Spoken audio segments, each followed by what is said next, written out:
এ জগতে সুজন পূজারী যেজন ধরো তাহার দুটি চরণ, অকালে হবে না মরণ যদি দেয় তার সন্ধান। তোমার আমার এই ৩.৫ হাত দেহ ঘরে নিত্য নিত্য হচ্ছে পূজা, যেন নরবলি দান করে অমৃত হোক রয় সাজানো, যেন দুই কাত্রা রয় দুই জগতে। দাদু ভাই, নিত্য নিত্য পূজা হচ্ছে কোন মন্দিরে? ও দাদু ভাই, আপনারা রসিক মানুষ, নিত্য নিত্য পূজা হচ্ছে কোন মন্দিরে? জাগতিক জগতের মন্দিরে দাদা ভাই। এ জাগতিক জগতের মন্দিরে নয়, নিত্য নিত্য পূজা হচ্ছে তোমার আমার এই ৩.৫ হাত দেহ মন্দিরে। যে মন্দিরে আমার ঠাকুরকে দেখানো যায়, রূপ বাহিরের বস্তু নয়, রূপ বাহিরের বস্তু নয়। এ জগতে আমার ভগবানের রূপ দেখবে কখন?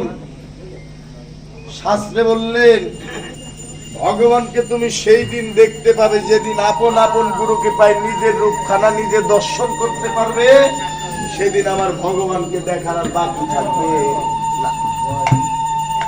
এটা এরই নাম হলো রূপ। কেন না, অনেকে বলতে পারেন দাদা আমার রূপ তো আমি প্রত্যেক দিন দেখি, বাস্তব নগদ প্র্যাকটিক্যাল প্রমাণ। আপনার চেহারা দেখতে হলে আয়না লাগবে, গ্লাস লাগবে।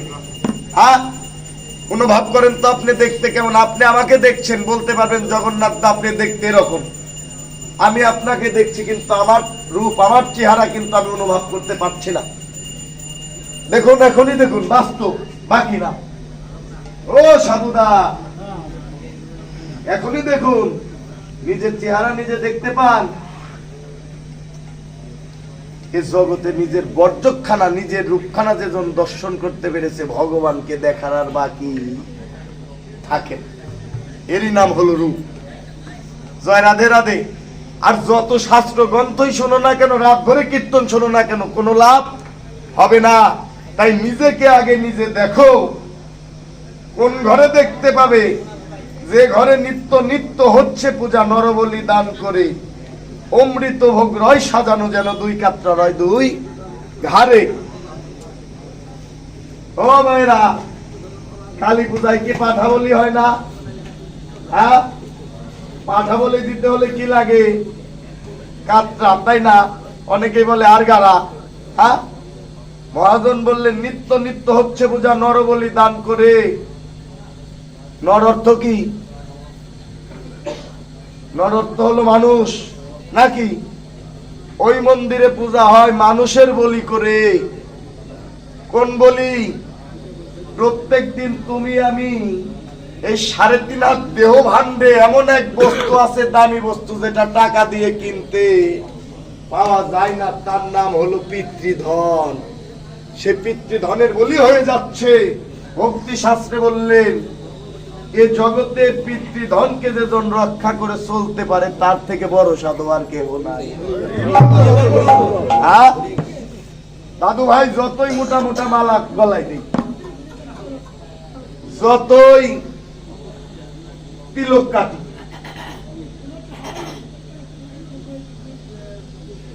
যদি তোমার আমার দেহ ঘরে যদি পিতৃধন যদি খণ্ড হয়ে যায়, খণ্ড দেহে আমার ভগবানের রূপকে দর্শন করা যায় না। আমার ভগবান হলো অখণ্ড। অখণ্ডকে দেখতে হলে তোমার আমারও অখণ্ড হতে হবে। এই জাগতিক জগতে যেমন কালী পূজায় পাঠা বলি হয়, ওই বলি নয়। প্রত্যেক দিন তুমি আমি বলি হয়ে যাচ্ছি, সেই বলি হতে হতে ভগবানের রূপ কেউ যেন বলি দিয়ে দিচ্ছে। জয় রাধে। নাকি বাবা ভুল বললাম কথাটি? সত্য না দাদু ভাই? রাত ভরে কীর্তন শুনেও কিছু হবে না, কারণ এক কথায় কীর্তন শেষ। কারণ ভগবানকে যে দেখবো, কারণ দেখার বস্তু তো আমি তৈরি করতে পারি। জয় রাধে রাধে। কারণ মহাজন বললেন না, ওরে সব সাধনা এক সাধনা মূল। সব সাধনার একটা সাধনাই মূল। একটি ঘরে তুমি দরজা দিয়ে রাখো, তাহলে এই 3.5 হাত দেহ বৃন্দাবন, এই দেহ ঘরে হীরা কাঞ্চন মানিক মুক্তা কোনো কিছুরই অভাব থাকবে না। ভগবান আপনা আপনি ধরা পড়ে যাবে। কেননা অশ্বিনী গোসাই বলেছে, সদাই সচ্চরিত্রে রবে, সত্য কথা কবে, লয়ে নিজ নারী হয়ে ব্রহ্মচারী, তুমি না ডাকিলেও হরি তোমারে ডাকি। কারণ বাবা কথাটি কিন্তু সামান্য নয়, কথাটি একবার লক্ষ্য করে দেখো মা। কারণ সাধুর বেশভূষণ এমন, সাধুর চলাফেরাই এমন। কারণ সদাই সত্য পথে থাকবে, সত্য পথে রবে, সৎ কথা বলবে, লয়ে নিজ নারী হয়ে ব্রহ্মচারী, তুমি না ডাকিলেও হরি তোমাকে ডাকি। সাধু হতে হলে এমন সাধুই হতে হয়। কেন আরেকটি প্রমাণ দিয়ে যায়, ফকির লালন সাহেব বলেছে, হাতের কাছে ভরা কলস থাকতে নদী মেঘনা, ফকির লালন বলল, জল পিপাসায় যার আপন ঘরের আপনার খবর।